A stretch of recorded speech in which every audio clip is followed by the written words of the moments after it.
What happens when the most powerful poker brand in the world turns out to be built on lies?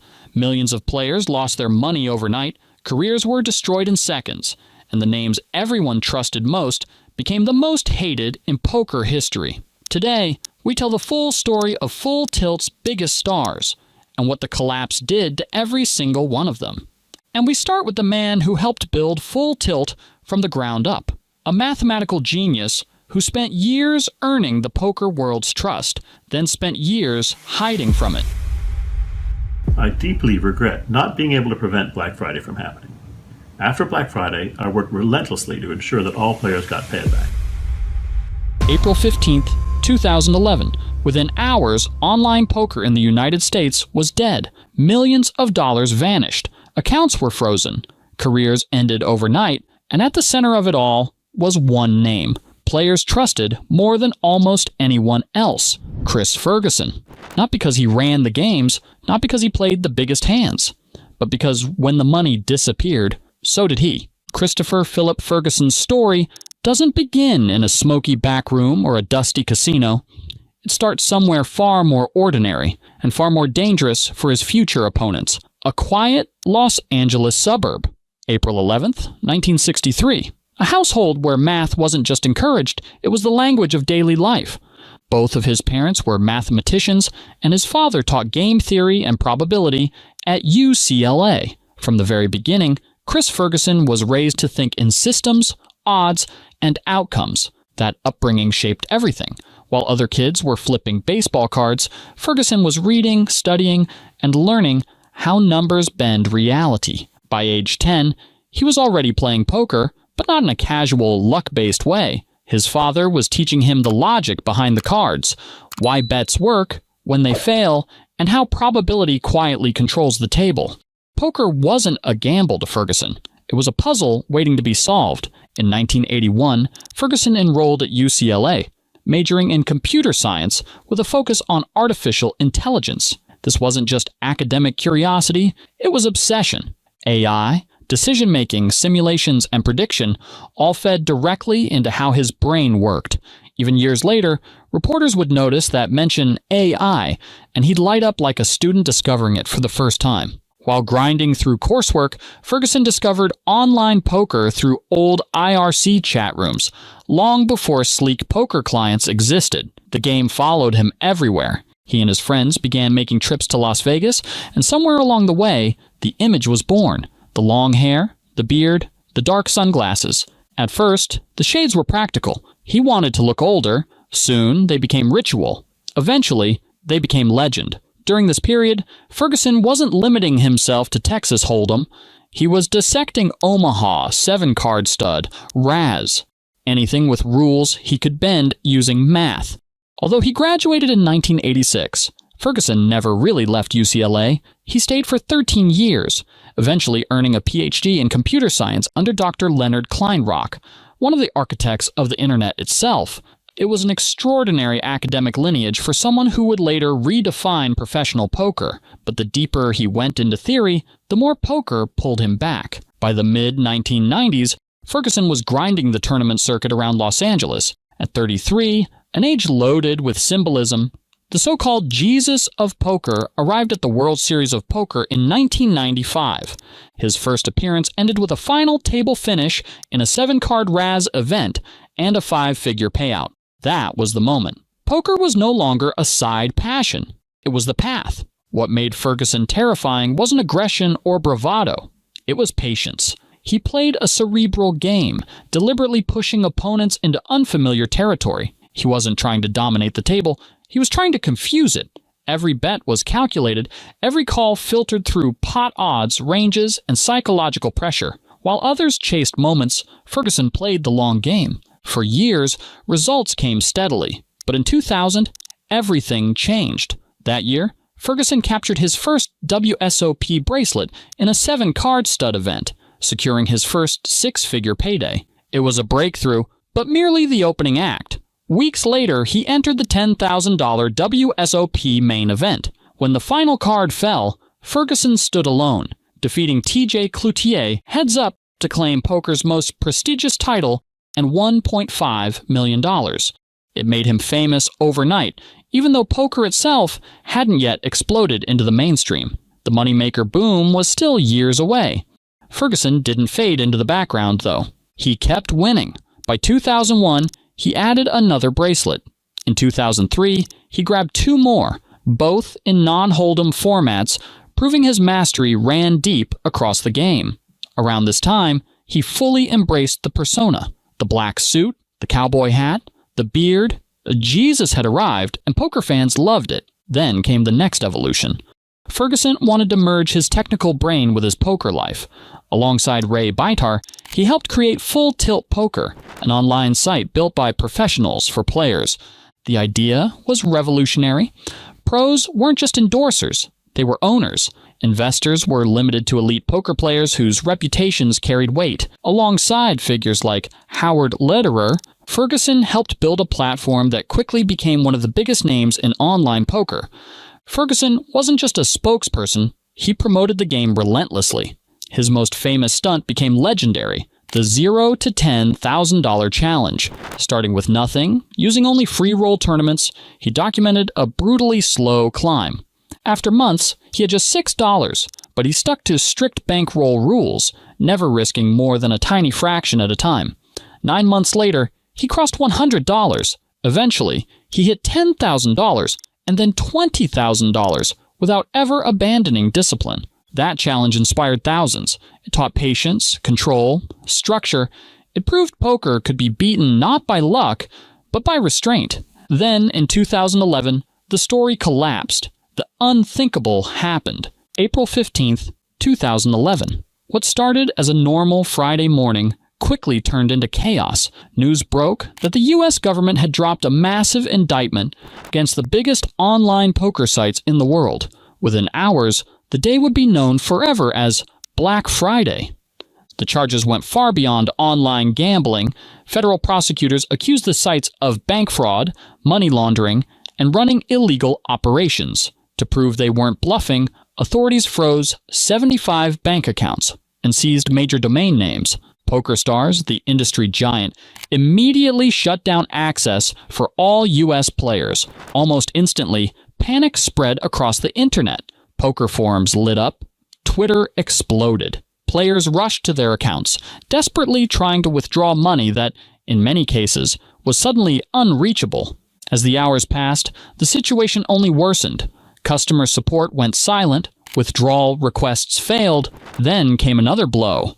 Wynn Resorts cut ties with PokerStars, and Station Casinos severed its relationship with Full Tilt Poker. The industry was collapsing in real time. Full Tilt finally released a statement announcing it would suspend real money play in the United States while continuing operations elsewhere. CEO Ray Bitar expressed shock at the charges and claimed confidence in being cleared. But there was one glaring omission: no explanation, no reassurance, no timeline for when American players would get their money back. That silence did more damage than any press release could fix.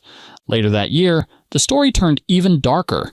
The Department of Justice amended its complaint and directly named Full Tilt's leadership, including Ray Bitar, Howard Lederer, Chris Jesus Ferguson, and Ray First. The accusation was devastating. Full Tilt wasn't just mismanaged, it was allegedly operating like a global Ponzi scheme.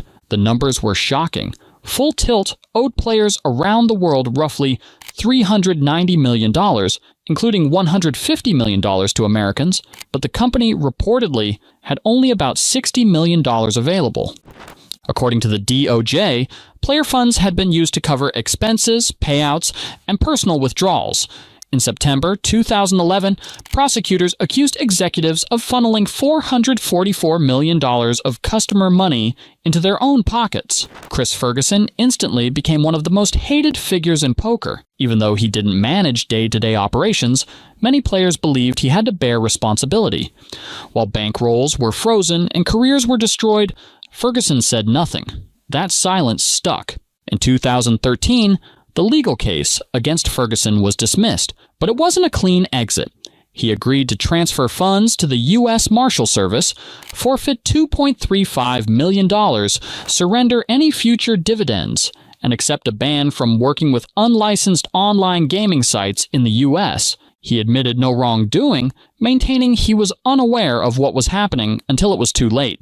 Legally, that was enough. Emotionally, it wasn't. To the poker community, his reputation was in ruins. True to form, Ferguson didn't argue, explain, or defend himself publicly. He simply disappeared. His last recorded live tournament was in December 2010. For years, no one saw him. No interviews, no appearances, no statements. Speculation ran wild. Some thought he was playing privately. Others believed he'd left poker entirely and moved into tech or finance. No one really knew. Then, in 2016, without warning, Chris Ferguson walked into the Rio to play the World Series of Poker. The reaction was explosive. Many players openly demanded he be banned. Even though players had been repaid by then, the wounds were still raw. Ferguson registered anyway, busted early, and refused to comment when asked about apologies. He played several events and left. Message received. He was back. Most assumed that would be the end of it. They were wrong. In 2017, Ferguson returned again, and this time, he wasn't just showing up. He went on a remarkable run, cashing 17 times at the WSOP, reaching 2 final tables, and finishing second in the $10,000 7-card stud championship. His summer didn't stop there. At the World Series of Poker Europe, he cashed 6 more times and won a bracelet in the €1,650 PLO high-low event. When the dust settled, Ferguson was crowned WSOP Player of the Year. For many, it felt like salt in an open wound. A former Full Tilt co-owner, standing at the center of one of poker's darkest scandals, was being honored again. The backlash was immediate. Some players couldn't stand to see him at the table, let alone holding trophies. Others argued the title was earned fairly and should stand. The controversy spilled over when Phil Hellmuth publicly congratulated Ferguson, praising his forgiveness and supporting his innocence. The response was brutal. Social media erupted, roasting both men. While a small group defended Ferguson's poker achievements, the majority remained angry, not just about the money, but about the silence. In 2018, Ferguson released a short video apology. He expressed regret for not preventing Black Friday and said he worked to ensure players were repaid. But he admitted no fault. To many, it felt too little, too late. The reaction was harsh, and Ferguson quickly removed the video. Since then, he has remained largely quiet. During the 2020 online WSOP, he was active again, cashing 21 times across multiple platforms. There were no massive wins, but the volume showed something important. He was still grinding. Today, Chris Ferguson exists in a strange place. He's still a brilliant poker player, still disciplined, still dangerous at the table, but he's also one of the most polarizing figures the game has ever seen. Some will never forgive him. Others believe the story isn't as simple as it seems. What's clear is this: Ferguson isn't done. He may never regain the trust of the poker world, and he'll likely never be the face of a major brand again. But he's still playing, still calculating, still quietly stacking chips, and whether the poker world likes it or not, Jesus is still at the table. Ferguson stayed silent and disappeared, but his Full Tilt co-founder did the opposite, stepping into the spotlight to explain himself, and somehow making everything so much worse. Howard Lederer turns up 2 pair and wins this pot. He has become a 2-time World Poker Tour champion. He was once celebrated as poker's calmest thinker, a champion who helped shape modern strategy. But after the fall of Full Tilt Poker, Howard Lederer became something else entirely, a symbol of betrayal. Money disappeared, players couldn't access their balances, and the trust he'd spent years building evaporated almost overnight. He tried explaining things, then apologizing, then slipping out of the spotlight altogether. But the poker world hasn't let it go. Mr. Lederer, sir, can you give a quick word for the American Full Tilt players? Well, I can't make any comments. Even now, a lot of people feel his mistakes were too big, too reckless, and too personal to forgive. So what exactly did Howard Lederer do? And why is poker still holding the grudge? Howard Lederer's story begins in Concord, New Hampshire, where he and his sister, Annie Duke, Yes, that Annie Duke, were raised in a competitive household thanks to their father, Richard Lederer. That competitive fire lit something in both siblings early on, especially when it came to games and strategy. Howard originally planned to attend Columbia College, but he decided to take a year off to chase a dream of becoming a professional chess player, and that year off is where everything changed. During this break, Howard discovered the legendary Mayfair Club in New York City, a place that produced some of the biggest names in modern poker, including Dan Harrington and Eric Seidel. This wasn't just a card room, it was basically the Hogwarts of poker. Every night, Howard and the other players would grind late into the evening, then head to a bar afterward to dissect hands, argue strategy, and level up their game. This routine shaped him into one of the sharpest minds in the room. By the late 1980s, Howard was climbing fast. He moved into higher stakes games and made a statement in 1987 by finishing 5th in the World Series of Poker main event. That moment convinced him to take poker seriously and push all his chips into becoming a full-time pro. He moved to Las Vegas, where he earned the nickname The Professor, thanks to his calm, analytical, mathematically driven style. A style built from years of chess, backgammon, and pure strategic obsession. Ironically, for someone called The Professor, he never actually went back to college. Throughout the 1990s, Howard became a force at the WSOP. In 1993 and 1994, he racked up multiple deep runs across different poker variations, from Omaha to 7-card stud to Deuce 7 draw, proving he wasn't just a one-game wonder. His breakthrough win came in 1994 with a $2,500 no-limit Deuce 7 draw victory in Las Vegas. The momentum continued into 1995, where he pulled in over $200,000 at the Hall of Fame Poker Classic. His long-awaited WSOP bracelets finally arrived in the early 2000s. In 2000, he took down the $5,100 Omaha High-Low event for nearly $200,000. Then in 2001, he won his second bracelet in the $5,150 no-limit Deuce 7 draw event. By this time, he had already secured his financial future through high-stakes cash games, but the spotlight began to shine even brighter. In 2002, right as the poker boom kicked off, Howard stepped onto the big stage. He won the very first World Poker Tour event at Foxwoods, earning $320,000 and solidifying his status as one of the top poker pros in the world. Then came two more massive WPT wins in 2003, one at the Party Poker Million 2 for $289,000 and another in Las Vegas for $220,000. And it was an unbelievable run. But the biggest chapter of his career came in 2004, when he helped launch Full Tilt Poker. Alongside Chris Ferguson and Ray Bitar, Howard became one of the main faces and minds behind what would soon become one of the biggest online poker sites on the planet. By 2011, Full Tilt was second only to PokerStars, riding high at the top of the online poker world. Then came April 2011, Black Friday. Now, to understand this saga, it helps to step back into the wild world of poker in the 2000s and early 2010s. Poker wasn't just a hobby back then, it was everywhere. It was on TV, in ads, on billboards, even in everyday conversations. The whole world felt like it was shuffling chips and dreaming of six-figure online tournaments. Two giants ruled this booming era, PokerStars and Full Tilt Poker. They were the undisputed kings. Full Tilt especially was like the Gigi Poker of its time, flashy, powerful, and packed with poker celebrities. If someone named Phil Ivey, Tom Dwan, or Mike Matusoff was playing high-stakes poker, chances were they were rocking that Full Tilt patch.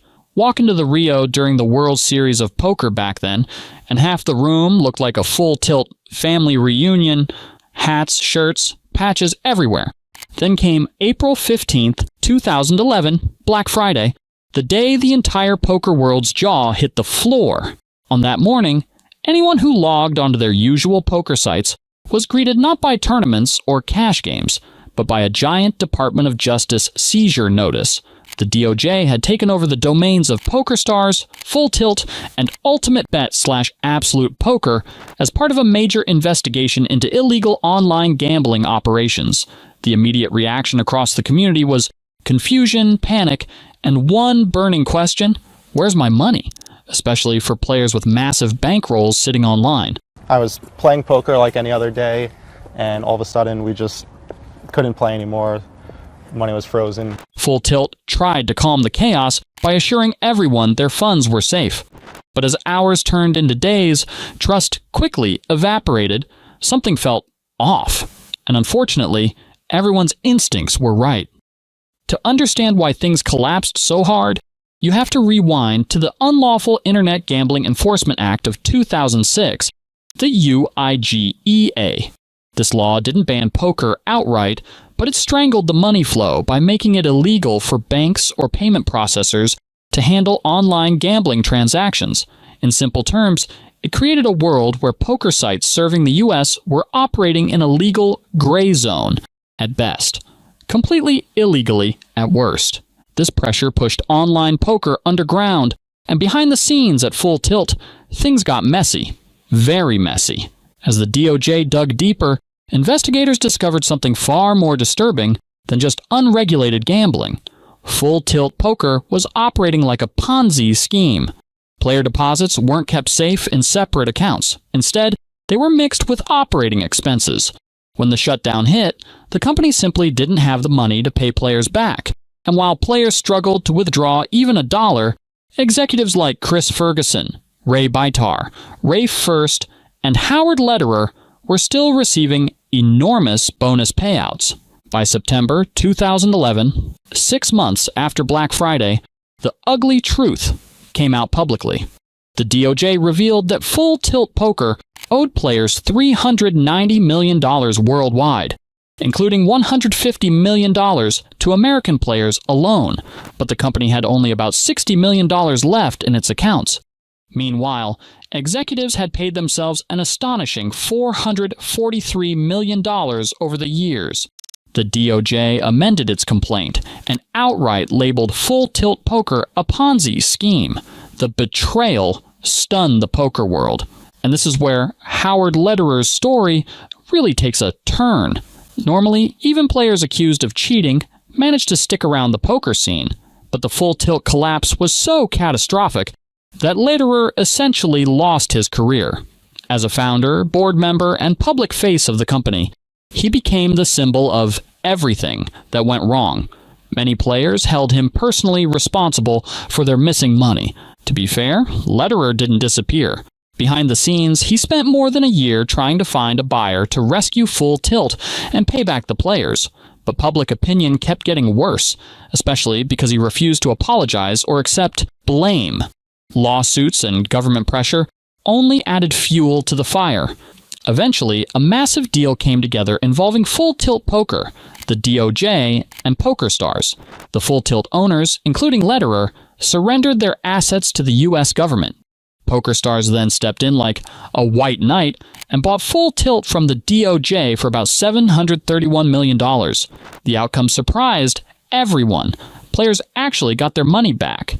Not instantly. Some U.S. players waited years for the DOJ to process claims, but eventually, most were reimbursed.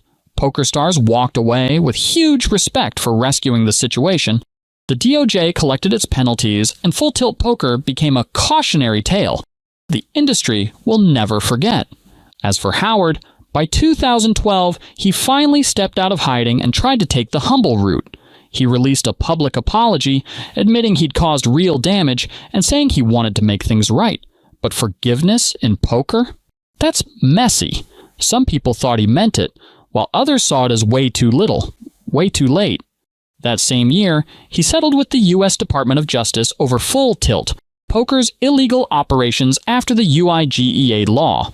The settlement wasn't small.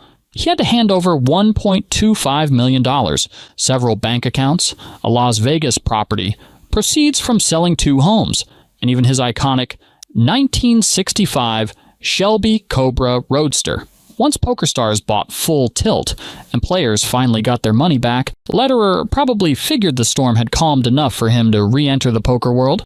But when he tried to make his comeback, the community wasn't ready to roll out the welcome mat. By 2016, Lederer made another attempt at redemption with a long statement accepting full responsibility for failing to protect player funds. The twist? He asked Daniel Negreanu, one of his loudest critics, to release it. In the statement, he admitted that the shortfall in player deposits should never have happened, and that he failed to provide proper oversight. This was a big shift from his awkward 2012 interviews where he tried to deflect blame and claimed fuzzy memory. Those interviews didn't just fail, they made everything worse. Players, however, were furious about the timing. The apology dropped just days before the 2016 World Series of Poker, and sure enough, Lederer showed up to play. The reaction? Cold. Hostile. Players were still carrying the weight of years spent waiting on their trapped full tilt balances. PokerStars had saved the day, not Lederer. The backlash hit him far harder than it hit Chris Ferguson. Lederer's attempt at returning to tournaments fizzled out almost immediately, and he's essentially disappeared from the poker scene ever since. Ferguson, meanwhile, quietly bowed out of professional poker and kept his head down. Other former full tilt figures moved on to new ventures, but Lederer chose a life completely off the grid. And that leads to the big unanswered question, can Howard Lederer ever truly be forgiven? Many in the poker community don't think so. When everything collapsed, it wasn't the executives who suffered, it was the players. And when they demanded answers, Lederer offered excuses and selective memory. That response cemented his role as the face of what happens when integrity fails. Like it or not, he has become the symbol of a new era in poker, a reminder that when the people at the top lose sight of responsibility, the entire community feels the blow, and the consequences last far longer than any apology. Lederer was the face of the betrayal, but the man actually running the machine, pulling the strings, and watching it all burn down was someone most players barely even knew existed. Full Tilt Poker and Absolute Poker were charged with bank fraud and money laundering. CEO of Full Tilt Poker, he was arrested yesterday when he got to JFK Airport. When Black Friday hit online poker, Ray Bitar didn't just disappear. He was erased. His name became radioactive. Any explanation was dismissed. Any mention of his health was mocked. And anyone who tried to add nuance was shut down immediately. The poker world didn't just want justice, it wanted silence. Because if Ray Bitar was nothing more than a cartoon villain, no one else had to answer uncomfortable questions. To understand why poker tried to erase him from its own history, you have to go back to where the power really began. Long before he became a power broker in online poker, Ray Bitar was already living in fast forward. As a teenager, he wasn't sneaking into arcades or skipping class. He was trading equities on the Pacific Stock Exchange at just 16 years old. Even earlier than that, he'd picked up poker at 12. So when people later looked at Full Tilt Poker and wondered how something so ambitious came together, the path suddenly made sense. This was someone wired for risk, numbers, and competition from a very young age. Bitar didn't come into poker as just another executive in a suit. He played the game. He sat at real tables. He even managed to cash a few times at the California State Poker Championship, earning around $6,000. Not life-changing money, but it mattered. Many understood the psychology, the grind, and the appeal of poker from the inside. That perspective would later shape everything Full Tilt became. The real turning point came while Bitar was running his software company, Tiltware. Through his trading business, he crossed paths with a quiet, intense poker pro named Chris Ferguson. Bitar began trading for him, and that relationship opened the door to a much bigger idea. With input from Ferguson, Howard Lederer, and other elite players, something new was born. Team Full Tilt. That partnership changed everything. Full Tilt wasn't just another poker site, it was a statement. Almost overnight, it became one of the most successful real money poker platforms the world had ever seen. And the reason was simple: star power. The site was stacked with legends: Phil Ivey, Chris Ferguson, Howard Lederer, Tom Dwan. These weren't retired pros lending their names for a paycheck. They were active, visible, and playing. Regular players could literally sit at the same virtual table as their heroes and watch them work in real time. For poker fans, that felt revolutionary. Then there was the software. In the early to mid-2000s, Full Tilt felt futuristic. The interface was smooth. The design was clean. The avatars had personality. Everything just worked. Compared to most platforms at the time, it felt years ahead. Built by people who actually understood what players wanted. The result was explosive growth. PokerStars may have had the biggest numbers, but Full Tilt carved out its own empire by combining elite technology with elite talent. It felt unstoppable, the same way modern giants feel when they're in their golden run. And quietly, Ray Bitar stayed in the background. The empire had faces, Ivy, Ferguson, Lederer, but it didn't have a voice. That silence would later become very convenient. By 2005, online poker was booming worldwide. Money was pouring in. Sponsored pros were earning 5 and 6 figures just to wear logos and show up. And Full Tilt stood as the only site that could truly challenge PokerStars head-to-head. Its slogan was everywhere, burned into the memory of a generation of players. Learn, chat, and play with the pros. Media exposure pushed it even further. Full Tilt became a major sponsor of high-stakes poker, the most iconic poker show ever produced. Viewers watched legendary cash games on TV, then logged on at home hoping to see the same magic unfold online. Action was constant, the buzz never stopped.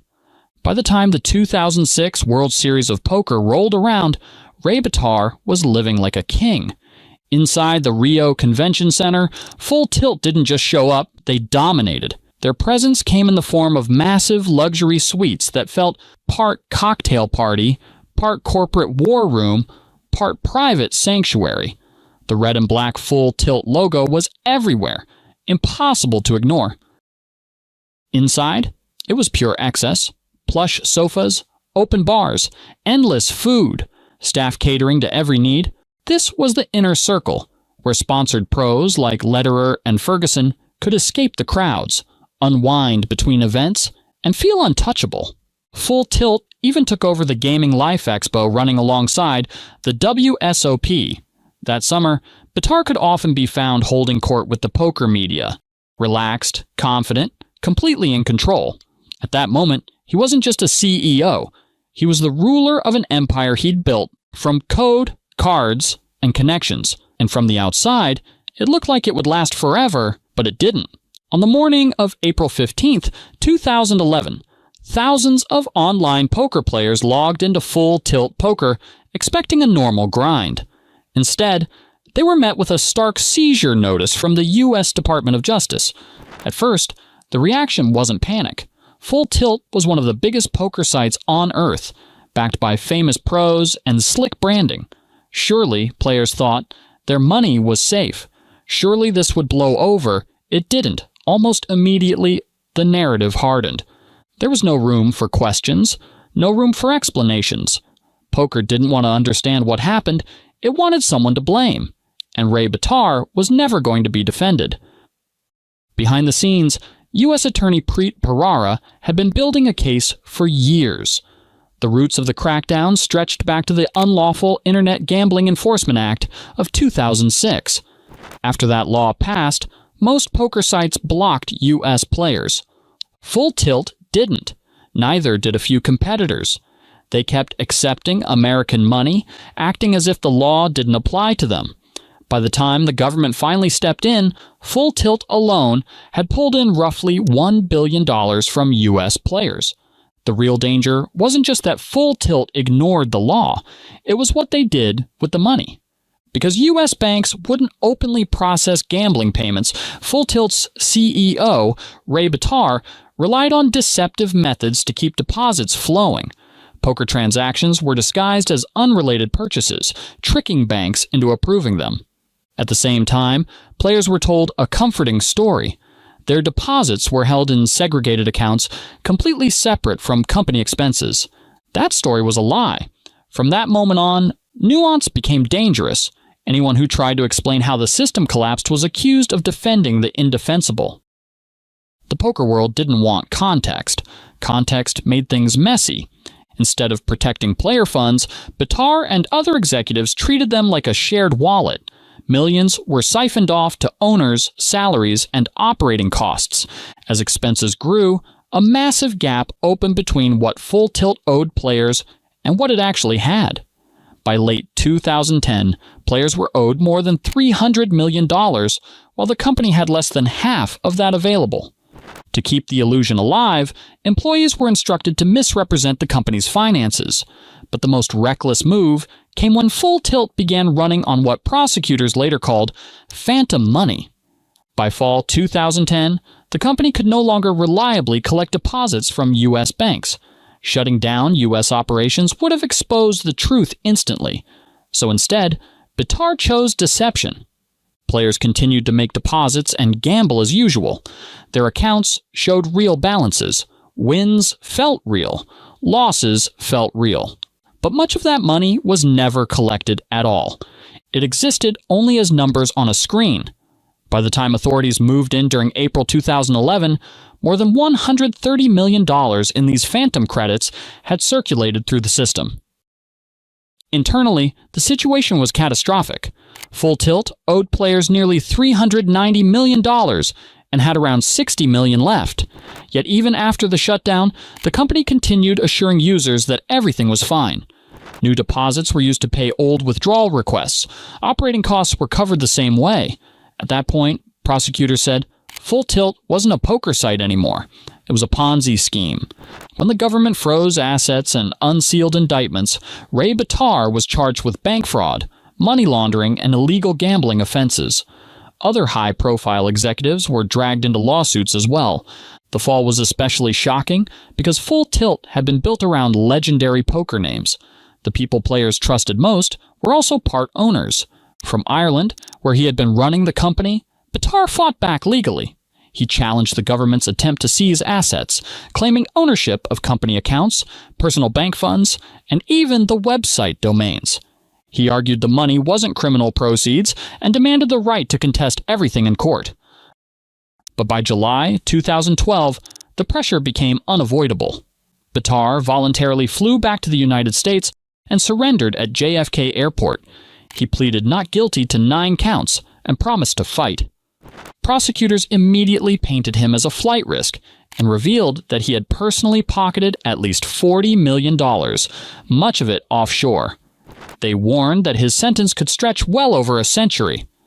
Bitar's defense focused on one thing: repayment. He claimed he had spent the past year working to recover player funds.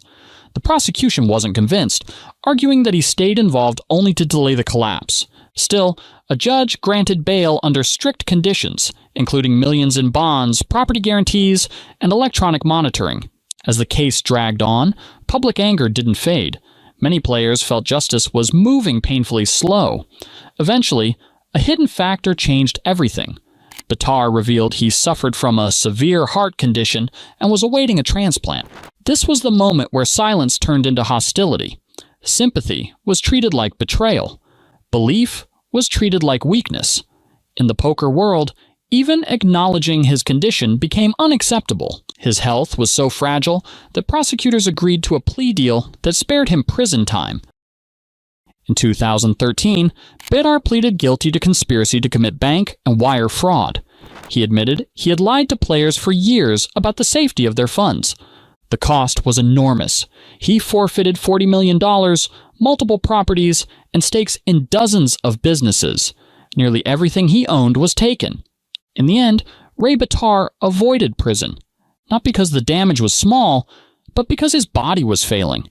The judge made it clear that without his medical condition, the sentence would have been severe. Now, as soon as the news broke, the poker world did what it always does best: speculate, accuse, and tear everything apart. When Ray Bitar's heart condition was revealed, many players were convinced it was all an act, a last-minute excuse to dodge a prison sentence. Online forums lit up with conspiracy theories, growing so intense that a respected poker pro, Alan Cunningham, felt the need to step in. He tried to shut down the rumors by insisting Bitar was genuinely sick, nearly broke, and facing a grim future. In his view, Bitar hadn't escaped anything at all. But that defense landed with a thud. Instead of sympathy, it sparked outrage. The community's response was cold, angry, and unforgiving. To most people, Bitar wasn't a tragic figure facing karma. He was the man responsible for thousands of players losing access to their money. The mood was clear. Whatever suffering he faced was deserved. After that, Bitar faded into the background, disappearing from public view for nearly 2 years. Then, in 2015, he suddenly reappeared. Photos surfaced of Bitar getting married in what looked like a lavish, multi-million-dollar wedding. That raised immediate red flags. How did a man described as penniless afford such an event? And why did someone supposedly on the brink of death look so healthy? The questions reignited old anger, and once again, the poker world leaned in. The story didn't end there. In 2017, Bitar's name returned to the headlines when authorities revealed he had been laundering money through Guernsey. After years of tracking accounts and sharing financial records, officials froze his assets and seized $12.6 million, sending it back to the United States under a revenue-sharing agreement. Governments on both sides praised the cooperation, calling it a model case for international enforcement. But for players, it still didn't feel like closure. Bitar built the empire and watched it crumble. But for the players who lived and breathed full tilt every day, none fell further or harder than the man who was once its biggest star. I've just come out of the Park Royal Centre for Mental Health after speaking with Tom Dwan.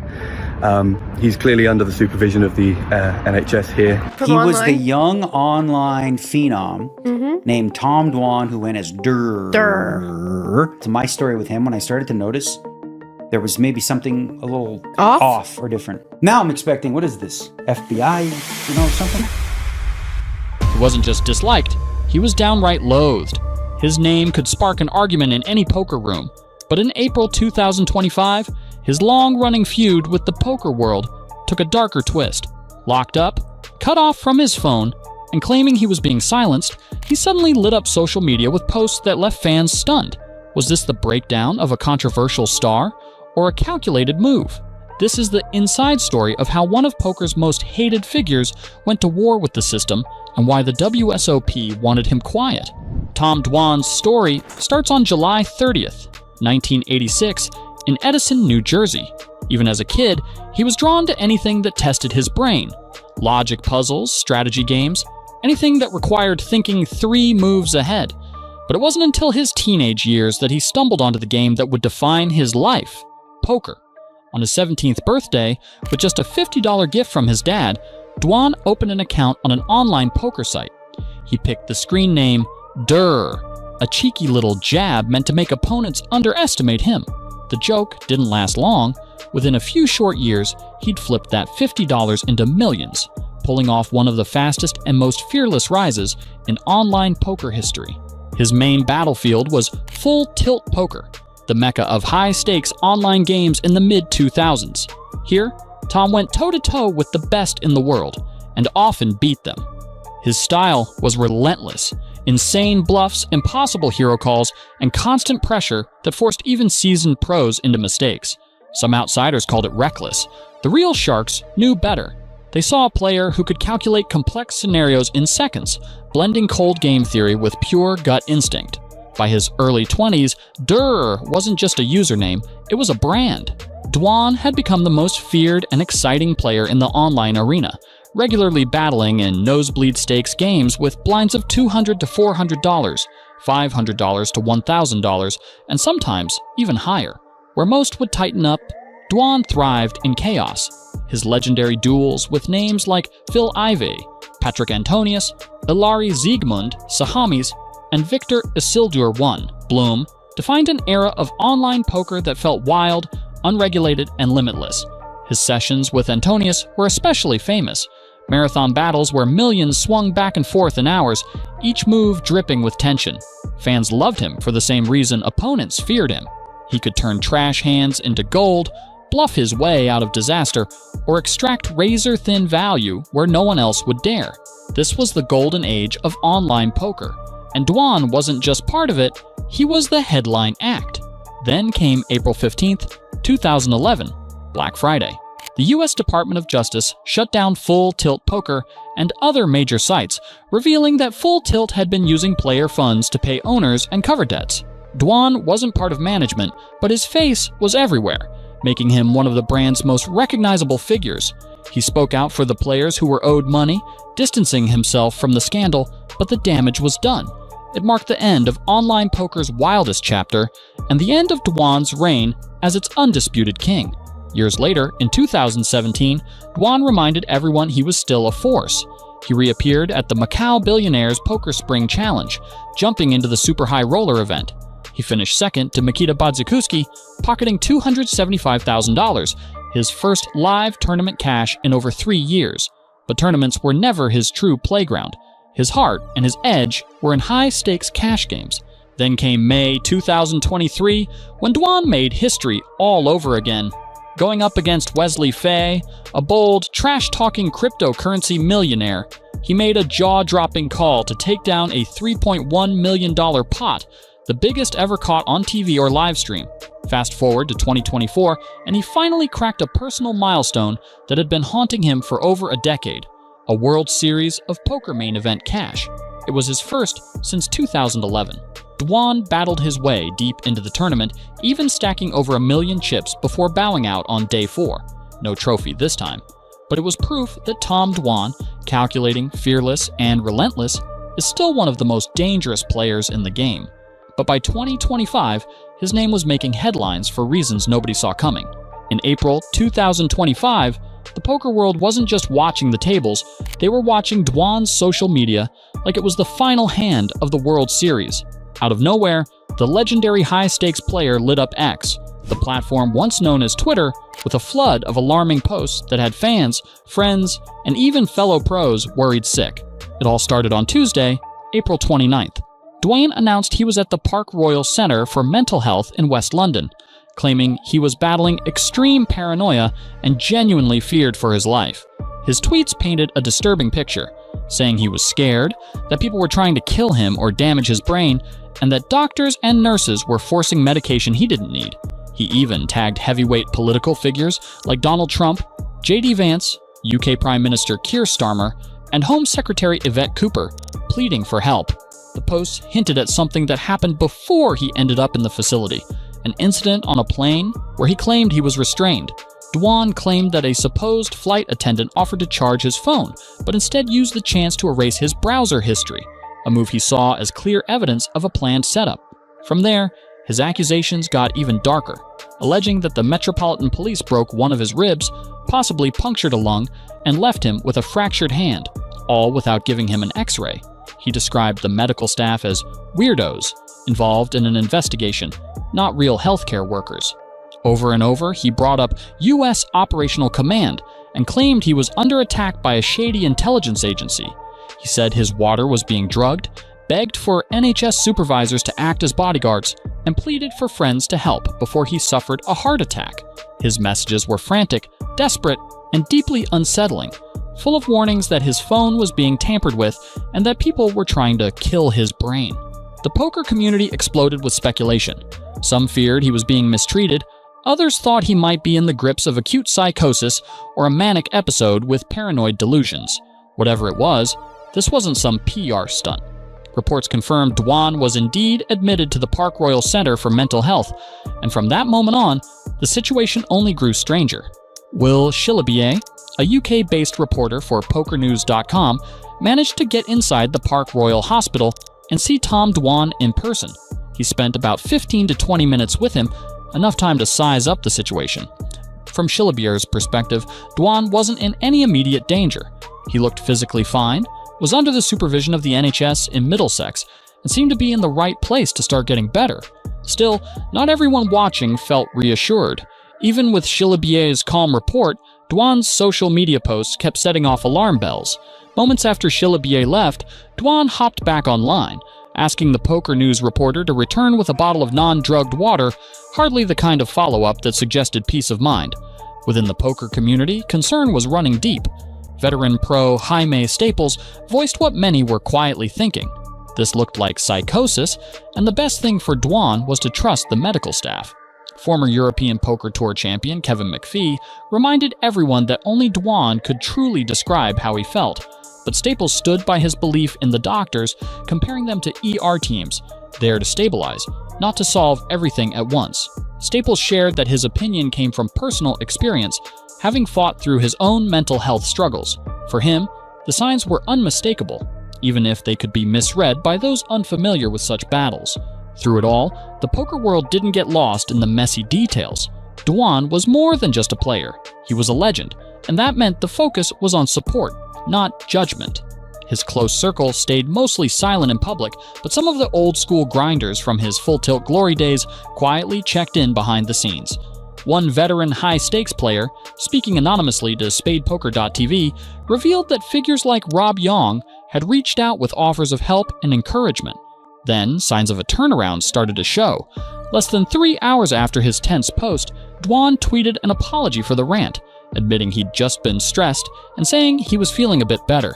It was vague, sure, but it was also the first real hint that the storm might be passing. Support came flooding in, with one of the most heartfelt messages from Berriuzzi, who reminded Dwan how many people he'd inspired and how ready the community was to stand behind him, no matter what.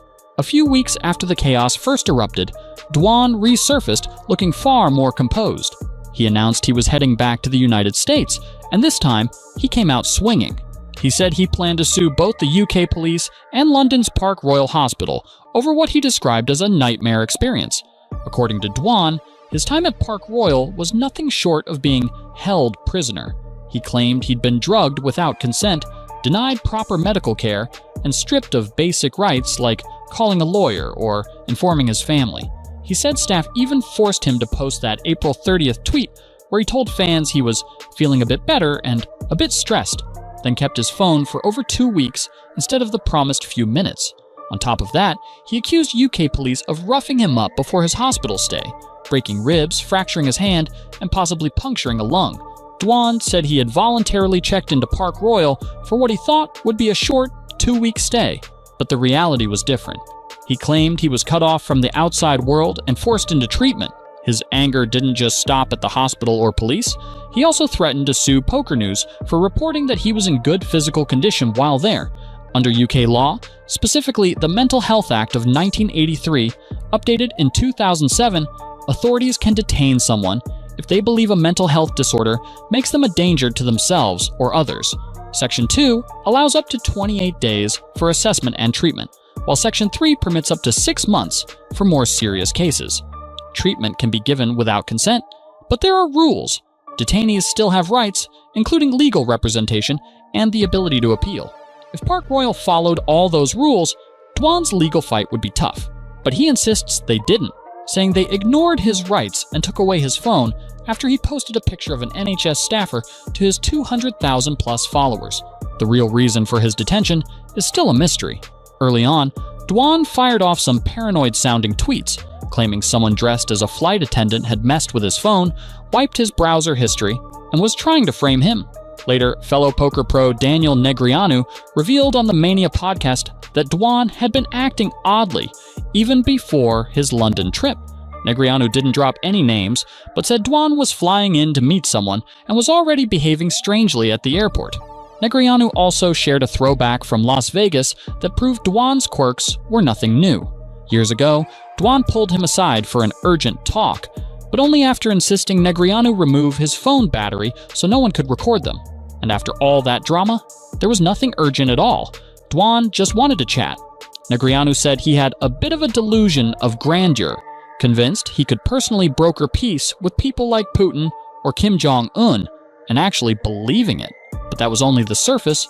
His real story was still to come. On May 30th, 2025, after more than a month of silence and speculation, Dwan finally spoke out, sharing his side of the story for the first time in a long, candid chat with Argentinian crypto streamer and software engineer Abril Zucchi. This wasn't just a quick update. Dwan opened up in detail about his stay at the Park Royal Center for Mental Health, how it all started, and what might have triggered what doctors later described as an acute psychotic episode. For a man once feared across the online poker world, it was a rare and raw glimpse behind the curtain. According to Dwan, it all began on a flight. Something happened mid-air that set everything in motion, ending with him being placed in psychiatric care just outside London. Looking back, he admitted that at some point, he wasn't processing reality correctly. Doctors told him it was an acute psychotic episode, but the cause was unclear. It could have been an underlying psychiatric condition or the result of some kind of substance. Dwan swore he hadn't taken anything willingly, suggesting that if substances were involved, they were given to him without his knowledge. Still, neither explanation felt right to him, and even now, he's still trying to make sense of it. Then came his biggest point of contention, the visit from Poker News managing editor Will Chilibier. While confined, Dwan said the hospital staff brought Chilibier into his room without his permission. At first, he thought Chilibier was a doctor, but minutes later realized he was actually a journalist. He felt blindsided, describing the interaction as manipulative and inappropriate. He later hinted online that he might consider legal action unless a proper apology was made. This whole episode raises bigger questions about how mental health crises involving public figures should be handled, especially when privacy, consent, and the media collide. While much about what happened remains unresolved, one thing is certain. This changed Dwan, the once smiling, unshakably confident poker phenom, has been more withdrawn, more unpredictable, and different since returning to the Macau scene. And if history is any guide, this probably won't be the last time he speaks out about it. Dwan's story is one of the wildest in modern poker.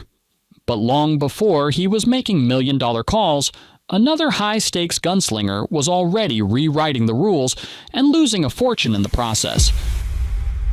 Whoa, a jack comes at the river. It's over. Gus has done it. Two-time World Poker Tour champion. They called him the Great Dane for a reason.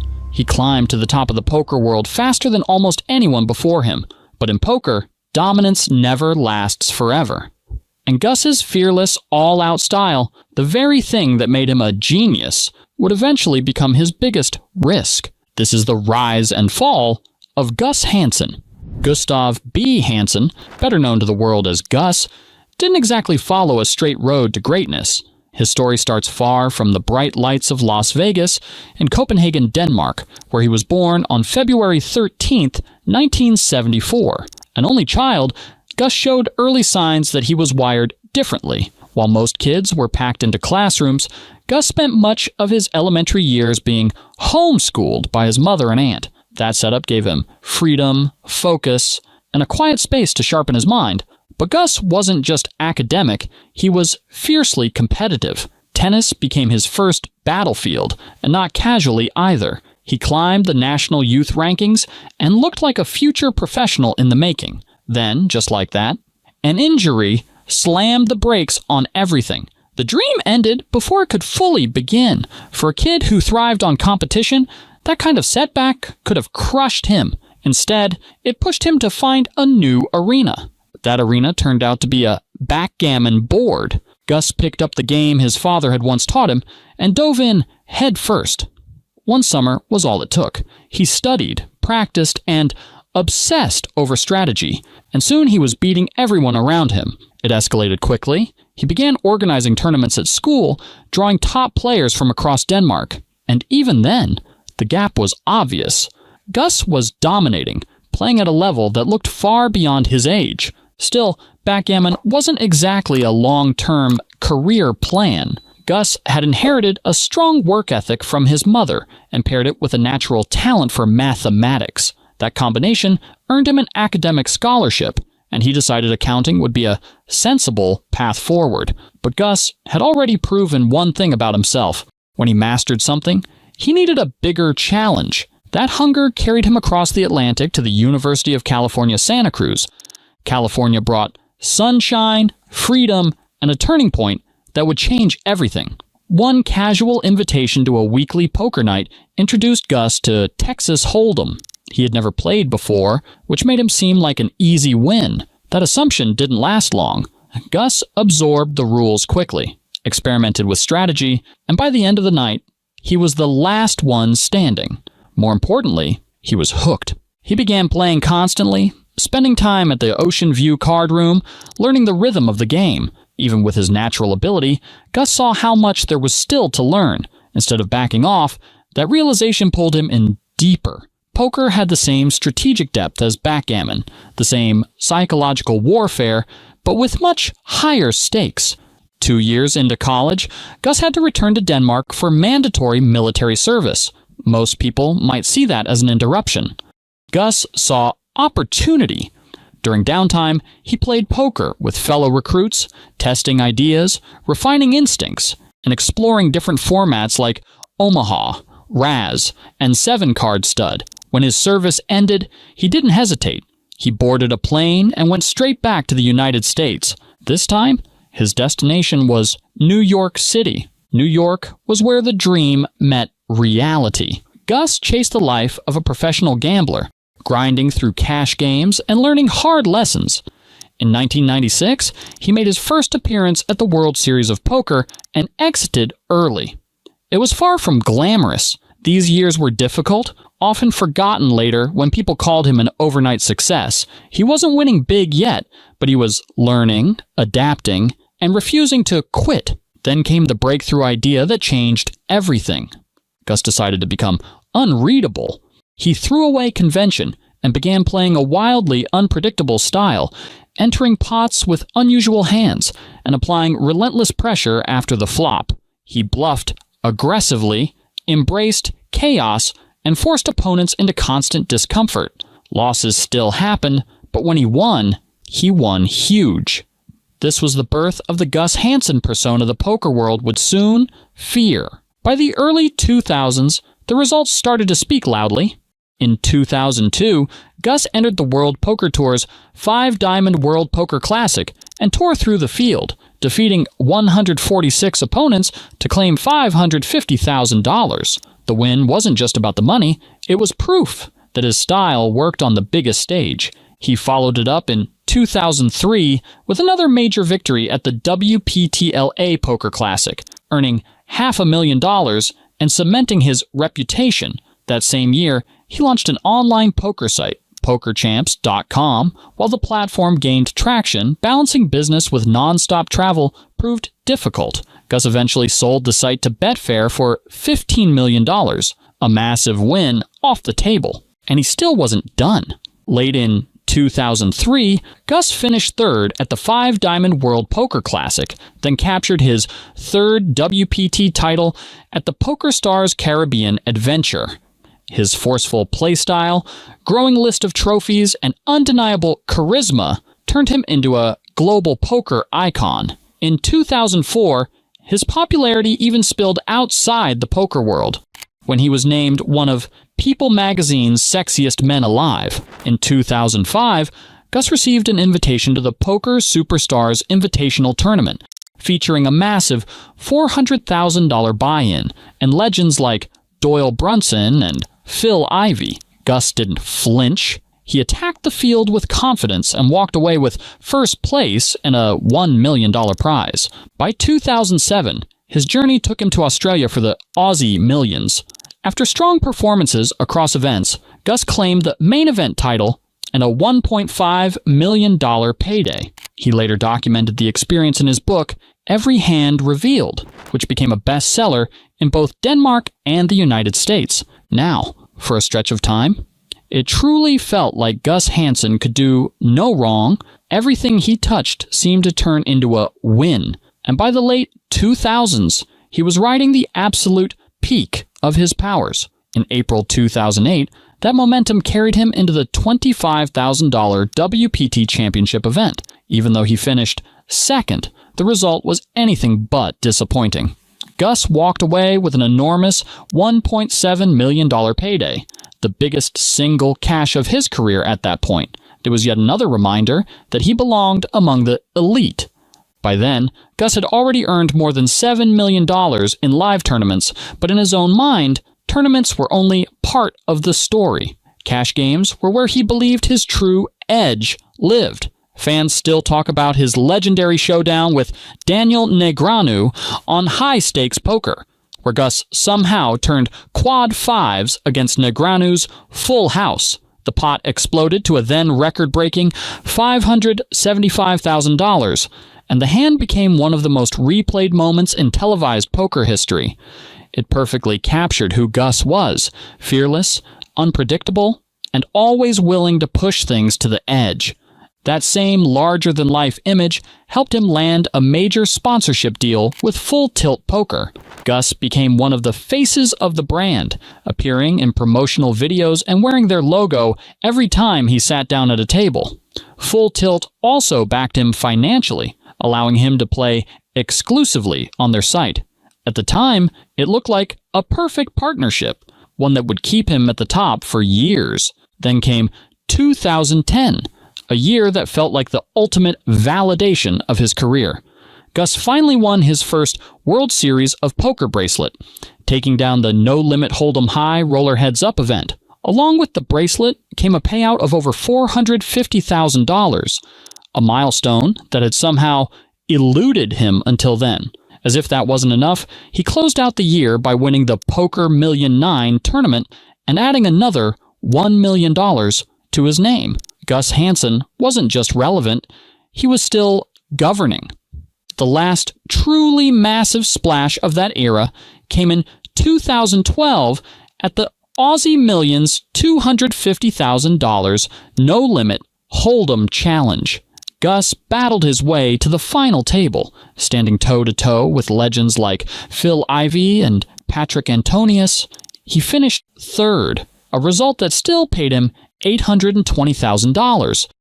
While it wasn't a win, it marked the end of a chapter. After that moment, the cracks began to show. Following the Aussie Millions, Gus started to struggle. The big tournament scores slowed down, and smaller cashes were no longer enough to sustain his high-stakes lifestyle. For the first time, he began openly questioning himself, wondering if the game had passed him by or if he had simply lost his edge. Those doubts weighed heavily, especially for someone who had built his entire identity around competing at the highest level. At the same time, things were going very wrong online. Without the same financial safety net he once had, Gus continued to battle the toughest opponents on the internet.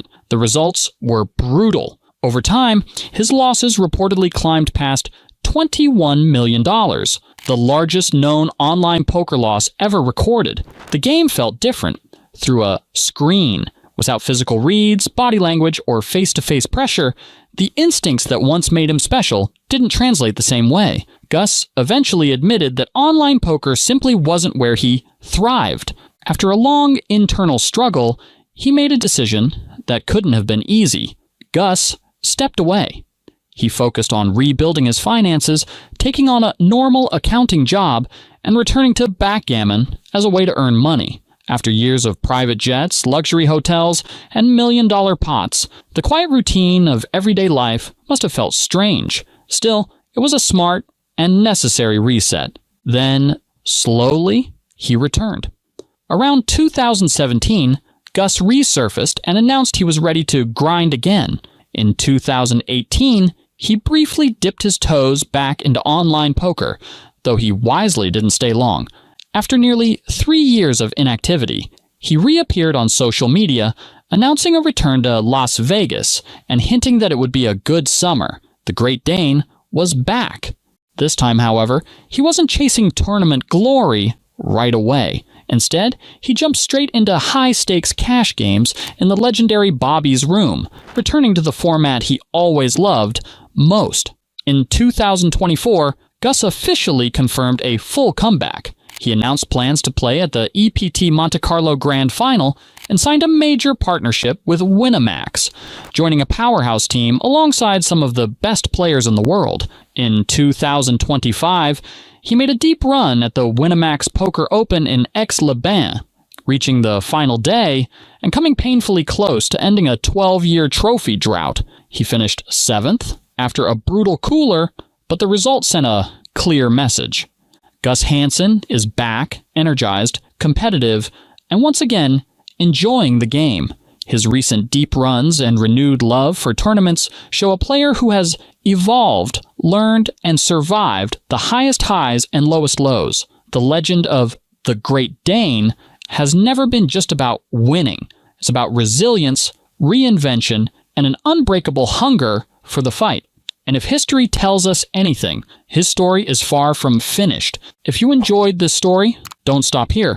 Click the next video to dive into another unbelievable poker career. Hansen burned through millions chasing action, but the man sitting across from him at those very same tables was quietly building the most feared legacy in poker history, until one word brought it all crashing down: baccarat. In a game built on bluffing and misdirection, one man rose to the top without saying a word. Maybe the WPT is to start beheading people that cheat.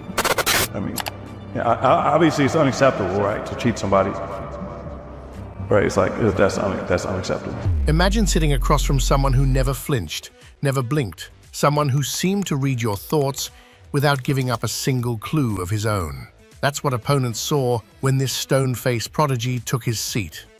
No trash talk, no theatrics, just one cold, unreadable expression. And with that alone, he carved out one of the most intimidating legacies the poker world has ever seen.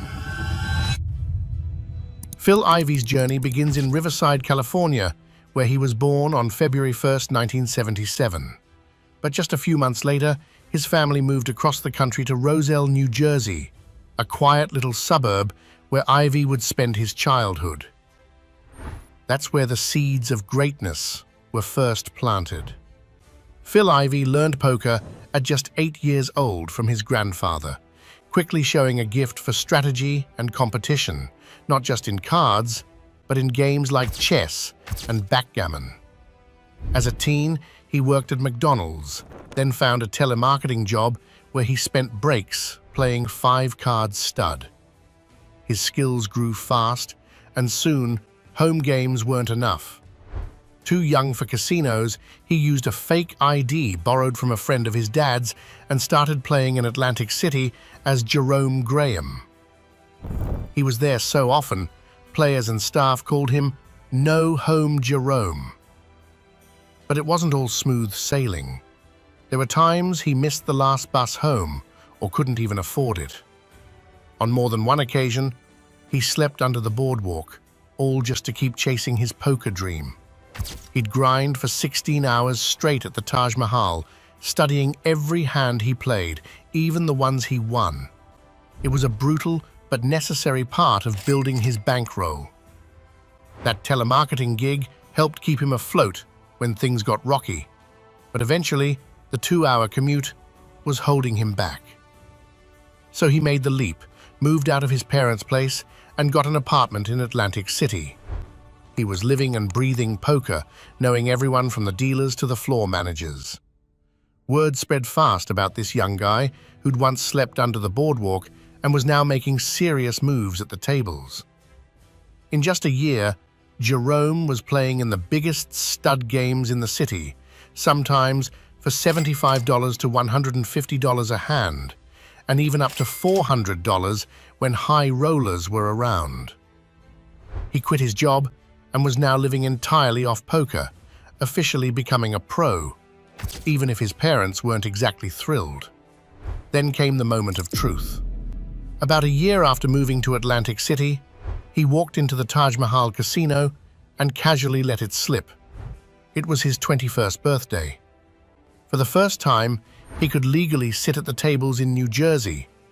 He told the shift manager his real name was Phil, not Jerome. He headed west, to the Commerce Casino, just outside Los Angeles, a place known for high-stakes action and serious competition. That's where he first landed on the radar of 2 seasoned pros, Barry Greenstein and Daniel Negreanu. At first, both of them saw Ivey as a bit reckless, a fish, in poker terms, playing way too many hands and diving into pots without much caution. But even with all that wild energy, they saw something in him. Instead of writing him off, they took him under their wing, offering advice and mentorship. Ivy soaked it all in. Their guidance helped sharpen his instincts and tighten up his game, paving the way for his entry into the legendary Big Game in Las Vegas. Though Ivy was mostly known for crushing cash games, he decided to dip his toes into the tournament world in 2000. That April, he played his first recorded open event, a $540 limit hold'em tourney at the first annual Jack Binion World Poker Open in Tunica. Out of nearly 300 players, Ivy came out on top, walking away with just over $53,000. Not bad for a debut, but he wasn't done, not even close. That same year, he showed up at the 2000 World Series of Poker and made history. Ivy cashed in 3 events at the WSOP, but it was the $2,580 pot limit Omaha tournament that really put him on the map. He bulldozed through a field of 100 top-tier players and took home a staggering $195,000. More importantly, he earned his first WSOP bracelet. The final table wasn't just tough, it was legendary. Alongside Ivy were 3 future Poker Hall of Famers, himself, Phil Hellmuth, and Dave Devilfish Ulliott. And then there was the icon, Thomas Amarillo Slim Preston. Ivy went heads up against Preston, who pulled out all the stops to shake the young prodigy's focus. Preston was loud and sharp-tongued, constantly trying to throw Ivy off his game. But Ivy stayed calm, focused, and unfazed. He beat Preston soundly in what turned out to be Slim's final WSOP appearance. It felt like a symbolic moment, as if the old guard was handing the torch to the next era's king. At just 23 years old, Ivy had already built a reputation as a cold-blooded poker killer. What really set him apart, even back then, was his sheer presence at the table. Every great player has their thing, and for Ivy, it was intimidation. He was infamous for that deep, unblinking stare, one that could pierce right through a person's soul. It wasn't about showmanship. When Ivy locked eyes with an opponent, it meant his brain was going into overdrive. He was analyzing everything, past hands, bet patterns, body language, calculating every possible outcome. Everything. That level of focus, combined with raw talent and nerves of steel, made Phil Ivy one of the most feared players in the game. And once that became clear, the poker world knew. They weren't just watching a rising star, they were witnessing the rise of a legend.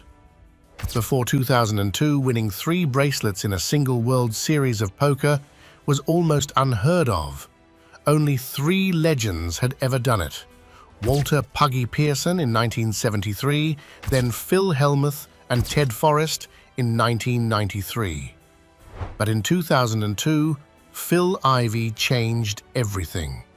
He bagged 3 events that year. The $1,500 Limit 7-card stud for $132,000, the $2,500 stud high-low for $118,000, and the $2,000 limit shoe for $107,000. It was a jaw-dropping run that earned him the nickname the Phenom. In 2005, he took down his 5th bracelet in a $5,000 pot limit Omaha event for over $635,000. Just months later, he scored his first $1 million payday by winning the Monte Carlo Millions, banking a clean $1 million. Around this time, he also played one of poker's most iconic hands in a legendary bluff battle against Paul Jackson. But one of Ivy's most iconic moments came in 2006, when he was called in as the closer for The Corporation, a group of elite pros who had joined forces to take on billionaire banker and math whiz Andy Beal. By then, Beal had already dominated the game, leaving the team down $13.6 million. Enter Ivy. Over 3 days, he not only erased that loss, but walked away with $16.6 million in profit, forcing Beal to retreat from the game entirely. 2009 was another monster year. He won 2 more bracelets, one in No Limit 2-7 low ball and another in Omaha 7-card stud high-low, bringing his total to 7. He even made the main event final table, finishing 7th for $1.4 million. That same year, he became one of the faces of Team Full Tilt, diving into high-stakes online games where 6-figure pots were the norm. He was a perfect fit for the site, especially with his love for all variants and nosebleed stakes. It was during this time that fans started calling him the Tiger Woods of poker. In 2010, Ivy grabbed his 8th bracelet by winning a $3,000 horse event, raking in another $329,000. But while bracelets and trophies stack up, what sets Ivy apart is his dominance in high-stakes cash games. From 2007 to 2011, Phil Ivey dominated online poker, winning 19.2 million ETIRs in cash games on Full Tilt Poker, while earning $920,000 monthly as a brand ambassador. At that point, life couldn't have looked better. He was winning big, respected across the poker world, and sitting comfortably at the top.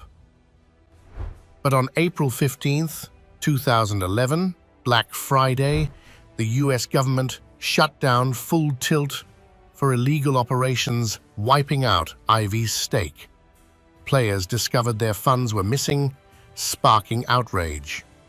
To show his solidarity, Ivy boycotted the 2011 WSOP and took legal action against Full Tilt, a move that helped prompt PokerStars to acquire the site and reimburse its players. When Full Tilt relaunched, Ivy returned as polarizing, but his success never matched his earlier dominance. In 2012, he bounced back in a big way at the Aussie Millions, crushing the $250,000 challenge and walking away with a cool $2 million and over $2 million in US dollars. It was another massive win. But later that same year, everything changed, one that would shake his career to its core. During a poker tournament in Australia, Phil Ivey met Chung Yin Kelly's son, a gambling insider with a shady past. She revealed a secret tactic to beat baccarat, edge sorting, exploiting tiny flaws on card backs to predict upcoming cards. To pull it off, they needed specific conditions, certain decks, a Mandarin-speaking dealer, and control over card orientation. After a successful $3 million test run in Australia, they took the scheme global, winning millions. At London's Crockford's Club, Ivy won £7.8 million, but the casino refused to pay, accusing him of cheating. Ivy sued, but courts ruled edge, sorting gave him an unfair advantage, even if it wasn't outright deception. In a parallel US case, Atlantic City's Borgata won a $9.6 million judgment against him for breach of contract. Later, Borgata even tried seizing his WSOP winnings, sparking a legal feud with fellow players over profit splits. The saga ended in a confidential settlement, leaving the poker world split. Was Ivy a genius or a cheat? After spending some time out of the spotlight, Phil Ivey returned to the game with a whole new fire. He spoke about feeling more connected to poker than ever, fully present, not caught up in the past or future. It wasn't just about the wins anymore. It was about the joy of playing. For Ivy, poker felt fresh again, almost like falling in love with the game all over. Fast forward to June 2021, and Ivy proved he was still a force to be reckoned with by dominating the $25,000 WPT Heads-Up Championship on Poker King. Then came the 2024 $10,000 limit 2-7 Triple Draw Championship, a true grind. With 139 players and a marathon final table that stretched into a rare 4th day, the event tested everyone's endurance. Ivy, though, rose to the occasion. Against the odds, and down to just one big bet at one point, he pulled off a stunning comeback to win his 11th WSOP bracelet, ending a decade-long drought. This victory wasn't just another title, it was historic. It pushed him ahead of legends like Eric Seidel, Doyle Brunson, and Johnny Chan, who all sit with 10 bracelets, and placed him second only to Phil Hellmuth's record, 17. The 347 400,440 payday also took his total WSOP earnings past the $10 million mark. After the win, Ivy reflected on his journey. He admitted that while his life now includes family and priorities beyond poker, the passion is still alive. He said he still gets fired up for WSOP events. And that's what makes Phil Ivey such a legendary figure, feared and respected not just for his aggression or his uncanny reads, but because he's the rare kind of player who excels in every format, especially mixed games. In fact, all 11 of his bracelets came from non-hold'em events. Young players still look up to Ivy, and it's no surprise why. Whether it's on the felt, in high-stakes cash games, or risking millions at the baccarat tables, he's always chasing greatness. His path to the top wasn't easy, but he made it, building a career that's not just impressive, but nearly impossible to match, all by overcoming the odds and keeping his eyes locked on the prize. Ivy was the king of high stakes until a teenage kid from Sweden logged onto Full Tilt and started taking millions from the best players alive without anyone even knowing his name. Blum with squad douche! But look at the pressure he's put on the 96% hand. By the age of 15, a Swedish teenage called Victor had built a $275,000 online bankroll and lost it all in one night. He would rise again, higher and faster than anyone had ever seen. But poker has a cruel way of balancing the scales, and when it did, millions were lost, reputations shattered, and a legend almost destroyed. This is the rise and fall of Isildur I. Victor Blom's story begins in Gothenburg, Sweden, where a quiet, curious kid slowly discovered a game that would change his life.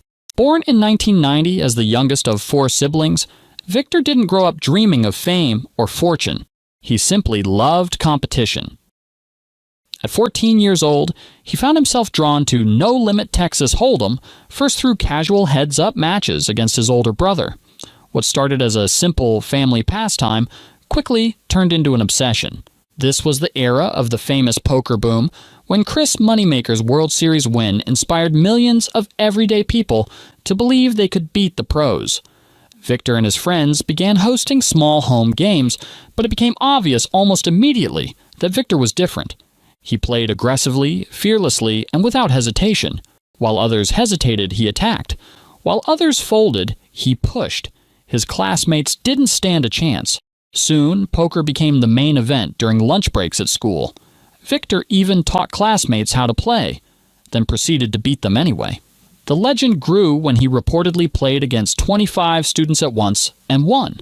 For a teenager, it felt unreal. But Victor was just getting started. Under the online username Blum90, he entered the world of internet poker. The results were shocking. By age 15, while still attending school, Victor had built an online bankroll of more than $275,000. He was breaking curfews, playing late into the night, and quietly becoming one of the most dangerous young players in the online streets. But raw talent doesn't protect anyone from mistakes. Victor made a huge one by placing his entire bankroll on a single site and jumping straight into high-stakes games. The outcome was brutal.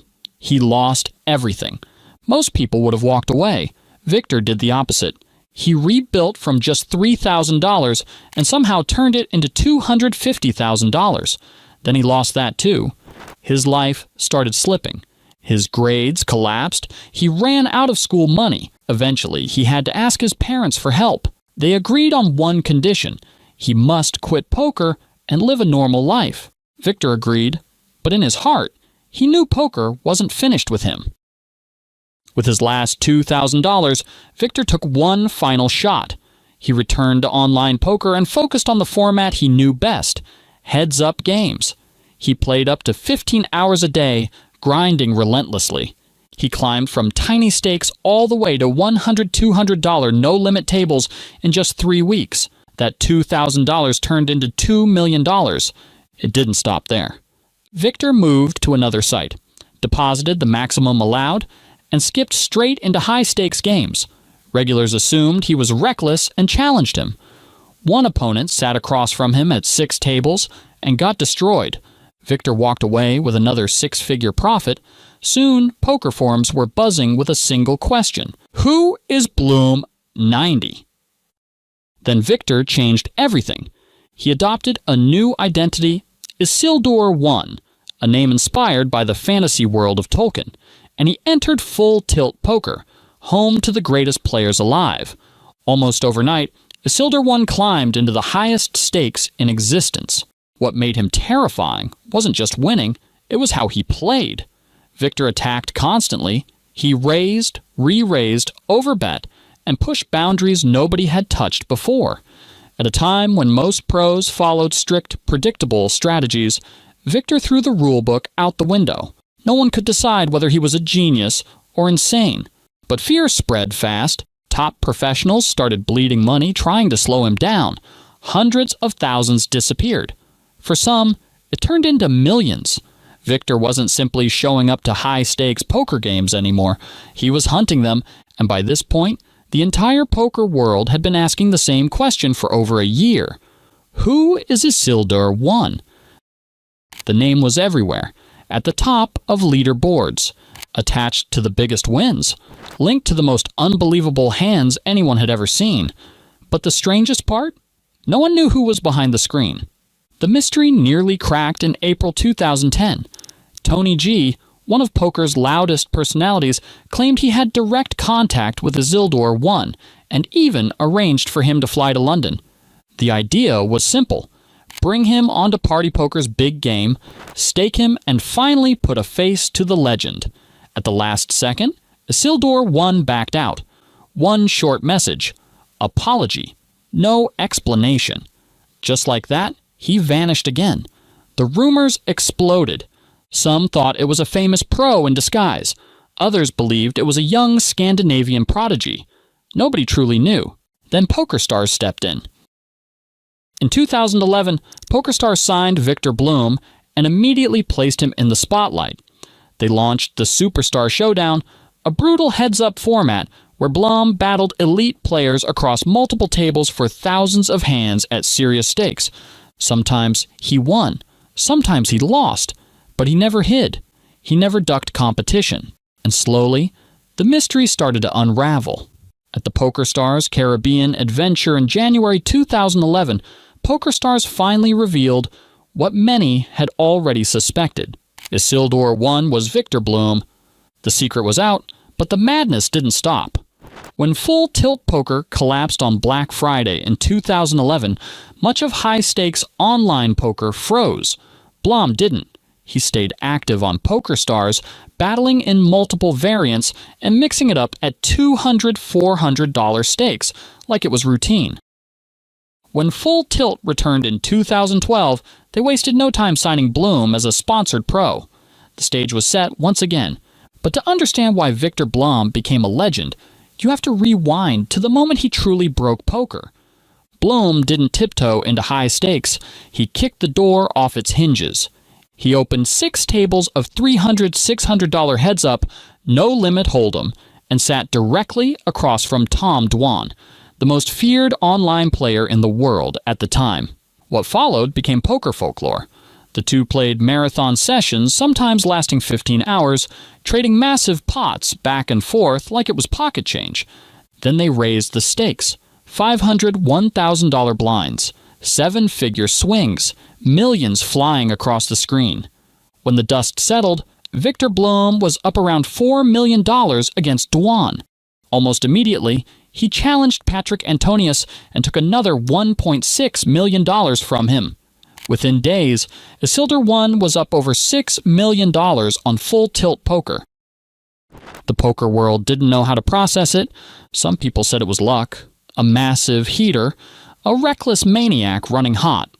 Others believed they were witnessing something historic, a new type of player, a new way to attack the game.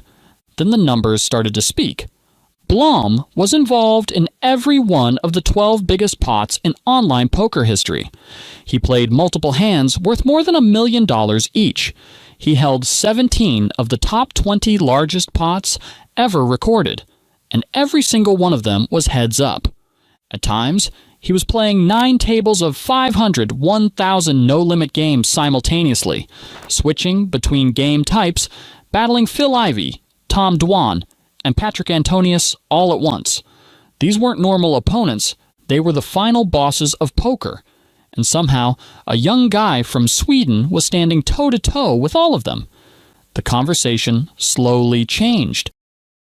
People stopped asking when he would go broke. They started asking if he understood the game on a deeper level than anyone else. For a stretch, Victor Blom felt unstoppable. Session after session ended in profit. His name dominated forums, headlines, and railbird chats. Isildur 1 wasn't just winning. He was redefining what was possible. But poker has a cruel sense of balance. No heater lasts forever. Even legends eventually run into the storm. And when it finally cracked, it didn't do so quietly. It exploded. The collapse started with a brutal run of losses. In a single night, Bloom dropped millions to legends like Patrick Antonius and Phil Ivey. Antonius alone took around $3 million from him in a rematch that became the largest 24-hour win and loss swing in online poker history. Blom showed flashes of his trademark resilience by winning some money back the next day, but the damage was already spreading. Then came the session against Brian Hastings. 5 hours. $4.2 million gone. One of the worst single sessions ever recorded. Behind the scenes, an uncomfortable truth emerged. A group of elite pros had been working together, sharing information and analyzing Bloom's tendencies. Even worse, a massive database of his hand histories had been purchased illegally, giving his opponents a detailed blueprint of how he played. The punishment was light. The consequences for Blom were not. Just weeks earlier, he had been up around $6 million. By the end of 2009, he was down more than $2 million. Bloom's style had always been wild, fearless, and instinct-driven. But poker was changing. The game was shifting towards solver-based, theory-heavy play, and Blom never fully made that transition. While others studied and refined their strategies, he kept relying on feel, aggression, and raw talent. At the highest stakes in the world, that gap became impossible to ignore. What hurt him even more was his relationship with risk. Most players moved down in stakes during a downswing. Blom didn't. He kept firing until his account hit zero. He also gambled heavily outside poker, betting on sports and other games, often without a real plan or proper bankroll. When the losses piled up, his confidence slipped, and he began chasing instead of calculating. Eventually, he vanished from the online spotlight. Then, in 2015, something remarkable happened. Blom came back, and not quietly. He finished the year up over $2 million, posting massive wins on PokerStars and reportedly crushing other networks as well. He won some of the biggest pots of his career and reminded everyone why his name once terrified the poker world. The pattern, however, repeated. A strong year was followed by a tough one. By 2016, he was once again in the red. But unlike before, Blom didn't disappear forever. In recent years, he shifted more toward live tournaments, and the results have been impressive. In 2025 alone, he made multiple final tables at the World Series of Poker, finished runner-up in major events, and stayed in Player of the Year contention for much of the series. He didn't win a bracelet, but he proved he could still compete with the very best.